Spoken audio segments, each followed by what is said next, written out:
አናጺውና ቤቱ። ስለ ጥራትና ኃላፊነት። አንድ አናጺ ስራውን ማቆም ፈለገና አሰሪውን ሊሰናበት ሄደ። አሰሪውም በጣም ስላዘነ እባክህን ለመጨረሻ ጊዜ አንድ ቤት ብቻ ስራልኝ አለ። አናጺው ግን ስራው ስለሰለቸው በጥራት ከመስራት ይልቅ ጥሬ ዕቃውን እየቀነሰና እንደ ነገሩ ሰካክቶ በፍጥነት ቤቱን ሰርቶ ጨረሰ። አሰሪውም የቤቱን ቁልፍ ለአናጺው ሰጠውና ይህ ቤት እስከ ዛሬ ላደረግክልኝ መልካም አገልግሎት ሁሉ የምሰጥህ ስጦታዬ ነው አለው።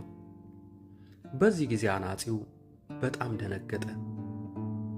የኔ መሆኑን አውቄ ቢሆን ኖሮ እንዲህ አላበላሸውም ነበር ብሎ አምርሮ ተጸጸተ። የምንሰራው ስራ ሁሉ በአንድም በሌላም መንገድ ውጤቱ ለኛ ነው።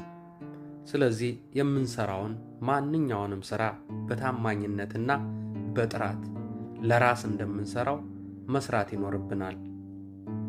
ሰላም ለሁላችሁ ይሁን።